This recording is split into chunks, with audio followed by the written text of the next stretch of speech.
Okay. Vi har om kontinuitet og differentiabilitet, og vi har her tegnet nogle grafer, som enten er eller ikke er differentiable eller kontinuere. Om en graf den er kontinuer, afgør om den går direkte fra punkt A til punkt B, uden at der er et knæk i grafen, hvilket der er her, derfor er den godkendt i kontinuert, og her er den ikke, fordi som vi ser her, der er et hul i grafen. Når vi så snakker differentiabilitet, så afhænger det af flere ting. For eksempel en differentiabel graf, den går direkte fra punkt A til punkt B, uden at for eksempel at have toppe eller skarpe sving eller lige streger i sin undervejs. Og så skal den også meget gerne gå fra punkt A til B, det vil sige, at en graf som den her heller ikke er differentiabel, da den knækker undervejs. Hvis den her anderledes gik sådan her, vil den heller ikke være differentiabel.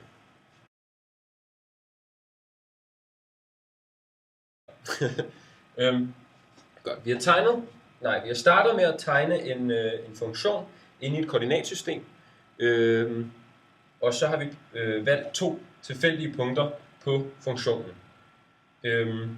Vi har sat det første punkt har vi sat x-værdien til at være x0 og y-værdien til at være f af x0, og det andet punkt har vi sat x-værdien til at være x0 plus delta x, og vi har sat delta x her, fordi forskellen mellem de her to punkter, det er delta x, og y-værdien for det punkt er f af x0 plus delta x, fordi vi kalder forskellen mellem de to punkter her delta x.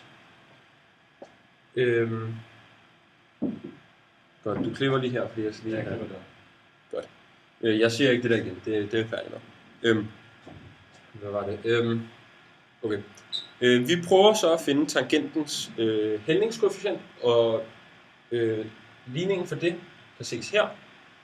Altså a lige med y2 minus y1 divideret med x2 minus x1. Og vi indsætter så vores værdier i den her ligning, så ligningen kommer til at hedde a lige med f af x0 plus delta x minus f af x0 divideret med x0 plus delta x minus x0. Og vi kan så reducere den ligning til at hedde f af x0 plus delta x minus f af x0 divideret med delta x. Og hvis vi så lader delta x gå mod 0, ud fra det kan vi så finde tangentens hældningskoefficient. Fordi det betyder, det er, at delta x nu er uendeligt tæt på 0, og det vil sige, at sekanten er så blevet til tangenten, og det vil sige, at de har sådan en sammenhæng. Der er det.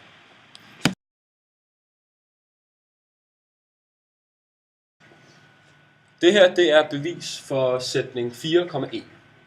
Så vi starter med at skrive vores sekantligning op. Altså f af x plus delta x minus f af x divideret med delta x. Og vi indsætter herefter vores værdier i ligningen, så der kommer til at stå 1 divideret med x plus delta x minus 1 divideret med x over delta x. Vi vil gerne have de her to brøker under fælles brøkstreg, så vi ganger dem altså sammen, så der står x minus x plus delta x divideret med x plus delta x gange x over delta x.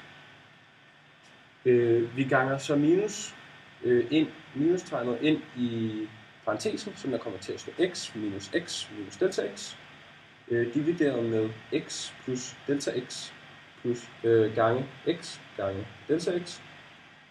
Og vi reducerer så tælleren, sådan der står minus delta x, da x minus x er 0. Og så, som sagt, minus delta x divideret med x plus delta x gange x gange delta x. Vi kan så reducere yderligere, fordi vi kan dividere delta x op i tælleren. Så kommer der altså til at stå minus 1 over x plus delta x gange x.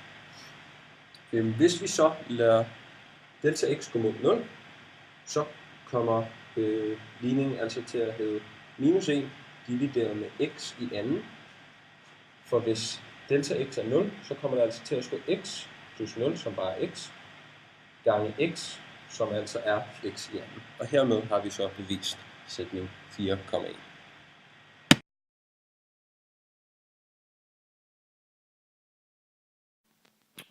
Vi skal nu lave et bevis for